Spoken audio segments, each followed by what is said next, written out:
2394,2 milliards de francs CFA, c'est l'enveloppe budgétaire adoptée par l'État pour 2025 au Togo, en hausse de 9,9% par rapport à la loi des finances de 2024 qui était de 2179,1 milliards de francs CFA. Une augmentation justifiée par des priorités claires, renforcer la sécurité et améliorer les conditions sociales des populations. Ces priorités sont justifiées parce que la paix a un coût. La paix, la stabilité économique est très importante. Le volet social de cela permet à l'État de pouvoir subventionner les activités parapubliques, les activités de santé. Pour améliorer les conditions sociales des populations, 300 milliards de francs CFA sont alloués à la santé et à l'éducation, avec des promesses d'extension de l'assurance maladie universelle et d'équipements modernes pour les écoles. En parallèle, le gouvernement investit une part importante de ce budget, environ 150 milliards de francs CFA pour la défense nationale, alors que la menace terroriste demeure une préoccupation majeure dans la sous-région. Cette loi des finances n'introduit aucune augmentation des impôts,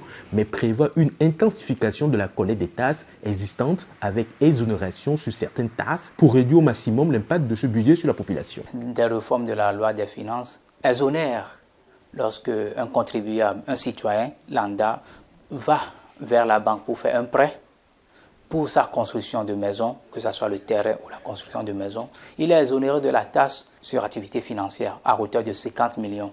Donc déjà, c'est une ouverture pour permettre à chaque Togolais de pouvoir s'offrir des logements décents. Il y a aussi l'exonération pour réduire le prix sur le gasoil des entreprises, puisque le coût de production est réduit. Les ventes aussi, le prix de vente aussi va réduire, ce qui va permettre aussi à ce que la population puisse acheter à moins de coûts.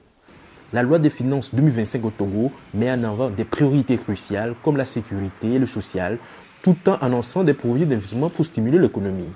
Si le gouvernement parvient à concrétiser ses ambitions, il pourrait stimuler la croissance et améliorer la qualité de vie des Togolais.